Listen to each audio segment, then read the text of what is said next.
Ukraine's forces strike Russian air defenses in Crimea, December 18th, 2025. That is the high-stakes headline we're seeing right now, and it is absolutely reshaping the Black Sea theater. Analysts, they've been watching this unfold for months, but this specific strike, it confirms a massive acceleration. Crimea it's rapidly being transformed from what was Moscow's strategic fortress into a kill zone. Before we really dive deep into the evidence, the tech, and the geopolitical fallout, just a quick note.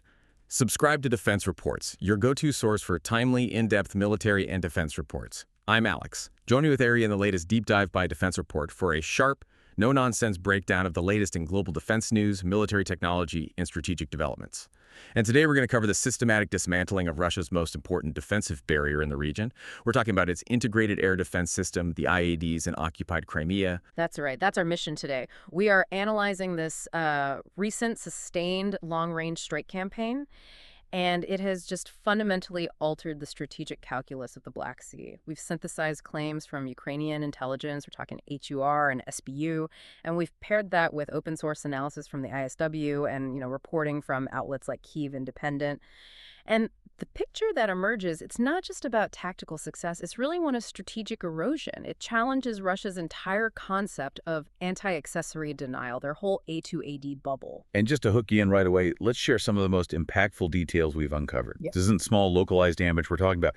In just one night of strikes, nearly $200 million worth of extremely high-value, long-range Russian radar systems were just wiped out. A massive loss. I mean, virtually irreplaceable given the current sanctions. Right. And the success isn't just in the air. No, not at all. We've also seen the successful targeting of a Kilo-class submarine, critically damaged. And get this, it was inside Novorossiysk, one of Russia's most protected naval bases. And the weapon. A simple, low-cost, uncrewed system. The Ukrainians are calling it the subsea baby. So you've got these high-tech eyes being blinded from the air and multi-billion-dollar vessels being struck from below the surface. The goal, as you've pointed out, seems to be moving beyond just blowing things up. Exactly. It's about turning Crimea into a permanent strategic liability for Moscow, forcing them to spend more and more resources just to maintain a presence there. Okay, let's unpack that critical strike on the night of December 18th, 2025. The SBU confirmed a drone strike on the Belbek military airfield in occupied Crimea. And this was, just a stunning success. What were the specific high-value assets they took out on the tarmac? The precision was really remarkable. The strike confirmed the destruction of a MiG-31 aircraft, and it was carrying a full combat load. Taking out a jet on the ground is always a good day's work. Always a win. But the real strategic targets here were the radar systems. The SBU confirmed hitting and destroying 2 Nebo SVU long-range radar systems, plus a Panzer air defense system. Okay, so for listeners who might not be familiar with these systems, put this into perspective. The Nebo SVU, that's not just some simple radar dish, right? What makes it so valuable? Think of it as the ultimate long-range eye for the entire air defense network, the IADs. The Nebo SVU is specifically designed to detect low observable targets, stealthy aircraft, low-flying missiles. It provides the early warning and the targeting data for the whole chain, including the S-300s and S-400s. So without it, they're blind. Pretty much. And its ability to see targets at range, especially those low-altitude ones, that's why the price tag is just so staggering. We're talking an estimated $60 to $100 million per system. Per system, wow. Losing 2 in one night is, it's arguably the single largest loss of their air defense surveillance capacity in this entire conflict. And the fact that the drones even got through, that speaks to a really profound defensive failure. If the Nebo is the eye, the Panzer system is supposed to be its bodyguard, right? Exactly. The Panzer S2, it's a short-range point defense system. It uses guns, short-range missiles, and it's specifically there to defend high-value sites against things like rockets, mortars, and, critically, drones. Low-signature aerial threats like these long-range kamikaze drones. The thermal imagery we've seen confirms the precision of the strikes just moments before impact, which means the Panzer failed. It failed spectacularly in its core mission. So when your bodyguards can't stop the attack and your high-tech eyes are blinded, your whole defense is... It's compromised. Your entire defensive doctrine is compromised. This strike represents the most significant degradation of Russian air defense assets in a single engagement. But the key insight here, and this is important, is that Belbek wasn't a fluke. It wasn't a one-off. The military analysis shows this strike was really the crowning success of a systematic strategy. They are not just taking opportunistic shots, they are methodically executing a sensor attrition campaign. Okay, so this goes way beyond simple battlefield damage. Yeah. This is about creating a permanent, maybe irreparable gap in Russia's ability to see and track threats. I mean, you can have all the missiles in the world, but if you can't see the target... They're useless. Precisely. And Ukraine understands this. They know that while Russia can eventually churn out more conventional missiles or tanks, the sophisticated, high-tech sensors needed to run an integrated air defense system are finite. And they're extremely difficult to replace under sanctions. These sensors are the brains. Right. Over November and December, sources confirm Ukraine systematically targeted a whole range of other high-value assets across the peninsula, directly dismantling that A280 bubble. This included a 55 Z6 Nebo-U radar near Fardiska, a Costa 2E2 radar, and critically, a 96 L6E radar station. Explain that last one for us, the 96 L6E. What's its significance? That unit is absolutely critical because it acts as the primary acquisition radar, the target locator. It's what finds the targets for the S-300 and S-400 long-range systems. So by taking out the 96 L6E, you are effectively taking a modern S-400 system, which has a devastating range, and turning it into a very expensive, very blind piece of metal. You're eroding capability across the entire network. And the audacity here is also just stunning. They're striking deep inside Russian territory. Let's talk about that December 14th strike near Ryivka in Russia's Belgorod Oblast. This shows an ability to not just hit a static target, but to track and hit mobile, high-value targets. This is where it gets really interesting from an intelligence perspective. Ukrainian forces targeted S-400 missile launchers while they were on the move. On a highway. On a highway inside Russia. Sources confirmed the destruction of 2 S-400 launchers and all their ammunition, specifically the 48 N60M surface-to-air missiles. Hitting high-value, highly mobile systems deep inside what Russia considers a safe zone, a sanctuary. That is a massive intelligence coup. It absolutely suggests an extremely robust and successful Ukrainian intelligence surveillance reconnaissance network, their ISR. It's probably a mix of satellite data, ground assets, maybe aerial reconnaissance. For Russia, their whole doctrine of force protection relies on their rear areas providing sanctuary, allowing them to safely move assets around. That sanctuary is gone. It seems so. The consistent failure of Russian border security to protect their most advanced systems suggests that even deep inside their own territory, these assets are now permanent, tracked targets. And that fundamentally undermines the whole strategic utility of having mobile systems in the first place. So that systematic attrition in the air is transformative. But maybe the most dramatic change in the Black Sea has happened where Russia felt safest. Under the waves. Let's pivot from air defenses to this true asymmetric revolution in naval warfare. Tell us about the strike on that Kilo-class submarine in Novorossiysk. This single event, it really marks a new chapter in naval history. I don't think that's an overstatement. This is the first confirmed successful use of an uncrewed underwater vehicle, a UUV, to critically damage a submarine while it was moored, safely, supposedly, inside a highly defended harbor. And Novorossiysk was the new safe harbor, right, after they were forced out of Sevastopol. It was. It became the primary hub for their entire remaining submarine force. It was considered the safest place they had. So we're talking about a multi-billion-dollar crewed warship being neutralized by what is essentially a customized, sophisticated, but very low-cost drone. It forces a complete reassessment of the what they call the cost exchange calculus in naval warfare. Previously you needed a frigate, a destroyer, another submarine to even challenge one of Russia's Kilo-class subs. Now, Ukraine, which has no conventional navy to speak of, can achieve these strategic effects against high-value crewed assets using these rapidly developed low-cost autonomous systems like the Subsea Baby. Why do you think Russia has been so slow to adapt? I mean, their surface fleet has been getting hit by USV surface drones for a while now. Well, part of the failure is just the rigidity of Russian doctrine, but it's also the sheer novelty of the threat. Protecting a stationary object like a sub in port, it's historically done with physical barriers, nets, fixed defenses. It's on the surface. Exactly. The Subsea Baby just bypassed all that by operating underwater. It proves that these low-cost autonomous weapons are changing the balance of risk across all 3 domains: surface, air, and now, critically, subsurface. Even in what should be the most protected locations, Ukraine has just decisively extended the threat zone.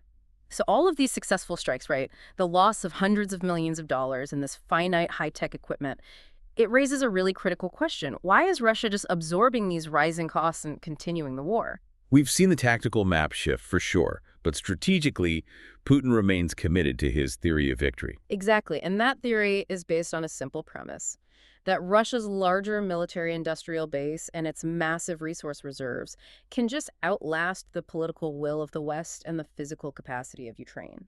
So despite all these tactical setbacks in Crimea, Russia is doubling down on a maximalist political stance. In late December 2025, Putin just flatly rejected the U.S. 28-point peace plan as anything serious. And his preconditions for even just a ceasefire, not even a final peace deal, they're astronomical. They require Ukraine's unilateral withdrawal from the unoccupied parts of Zaporizhia and Kherson Oblast. Which is not going to happen. Of course not. But it reinforces the internal Russian narrative that they have already won the war, and it makes any meaningful negotiation impossible until that demand structure changes. So while Ukraine has excelled in these strategic deep strikes, Russia's countering this erosion of its IADs by focusing on just sheer volume, particularly in the air war over the front lines and against logistics. What does that industrial response look like? It's a major shift toward high-volume, low-cost attacks. They've dramatically intensified their battlefield air interdiction campaign, the BAI campaign, aiming mainly at Ukrainian rear area logistics, especially railways. They have conducted 800 strikes against railways since January 2025. That's a threefold increase since just July. And the goal there is to cripple Ukraine's ability to move supplies and reinforcements. Exactly. It's designed to counteract their own IADS degradation by just stopping stuff from getting to the front. And the production numbers behind this strategy, they're truly staggering. This is where that volume becomes a strategic threat in itself. It is. Russia is scaling up production dramatically. The plan is to manufacture up to 120,000 glide bombs in 2025. And some of these are being modified with better guidance and range, up to 400 kilometers. Wow. And this is coupled with a goal of producing about 70,000 long-range drones, including 30,000 of the Shahed types. This flood of munitions is designed to simply overwhelm Ukrainian air defenses that are already stressed and now lacking that critical long-range radar support thanks to the strikes in Crimea. That covers the hardware, but what about the personnel? The manpower needed to sustain this meat grinder of a protracted war. That's the core vulnerability in Russia's whole theory of victory. So Defense Minister Belousov claimed they signed nearly 410,000 contracts in 2025. A huge number. It is. But when you look at the data from the Ukrainian general staff, the reported average monthly Russian losses are around 34,600 personnel. You do that math, 34,600 times 12. That's over 415,000. So their recruitment is just barely keeping up with their losses. Barely. It indicates that their massive recruitment drive is just enough to cover the extraordinary sustained casualty rates. They are constantly just cycling new, often poorly trained troops to the front lines simply to maintain their current operational tempo. And yet, despite these tactical vulnerabilities, the personnel drain, Russia continues to project immense strength globally.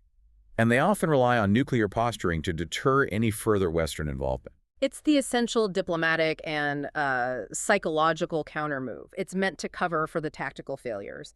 Putin has been very explicit about modernizing Russia's atomic arsenal. He announced that the nuclear-capable intermediate-range Oreshnik ballistic missile would officially enter combat duty in December 2025. And he's boasting that this weapon is impossible to intercept. Classic saber rattling. It is. It's designed to discourage sustained Western support for Ukraine by just reminding everyone of the high stakes involved. But the more immediate, non-nuclear challenge to Ukraine's strategic gains could come from a very unexpected source, a key NATO ally, which raises a really important question about Turkey's S-400 air defense systems. This is maybe the most precarious geopolitical play happening right now. Reports emerged on December 12, 2025, that Presidents Erdogan and Putin discussed Turkey potentially returning its S-400 systems to Russia. Okay, what's the motivation there for Turkey? It's purely transactional. They are desperate to resolve their long-standing dispute with the U.S. They want back in the F-35 fighter program, which they were expelled from after buying the S-400s in the first place. And if those S-400 systems, which are modern, they're battle-ready, if they were suddenly plugged back into the Russian IEDs? It would be a nightmare scenario for Ukraine's strategic gains, an absolute nightmare. Russia could rapidly reinforce its Crimean occupation forces with modern, fully integrated, long-range air defense hardware.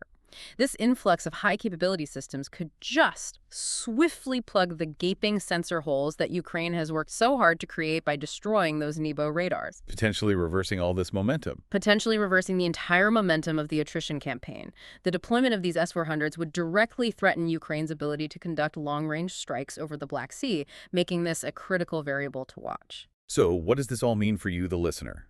Our deep dive confirms the strategic triumph of Ukraine's asymmetric campaign. By systematically taking out these finite sensor systems in the air and by deploying low-cost UUVs in the sea, Ukraine has comprehensively validated this kill zone strategy in Crimea.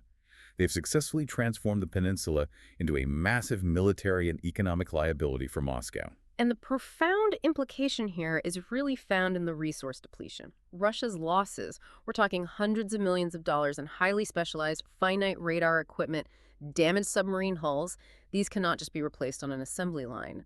Russia's strategic persistence, it relies on volume, glide bombs, conscripts. But the effectiveness of that volume depends on high-tech eyes and brains, which are now systematically being dismantled. The future of the Crimean theater depends entirely on Russia's ability to replenish its sensor arrays in the face of this sustained, low-cost attrition. And that task, well, it appears increasingly impossible. The lesson here is really a blueprint for the future of warfare. If low-cost autonomous systems can successfully hunt submarines in defended harbors, and they can systematically destroy high-value radar assets, how does this asymmetric blueprint change the way Europe and NATO structure their defense spending in preparation for future conflicts, especially given the nuclear posturing that's inherent in Russia's Oreshnik missile threat? It forces us all to ask, are multi-billion-dollar conventional assets still viable if their low-cost counters are so easy to deploy? You've been listening to Defense Report, where we analyze the latest in military strategy, global defense, and advanced weaponry. Subscribe to Defense Reports, your go-to source for timely, in-depth military and defense reports. We'll catch you next time.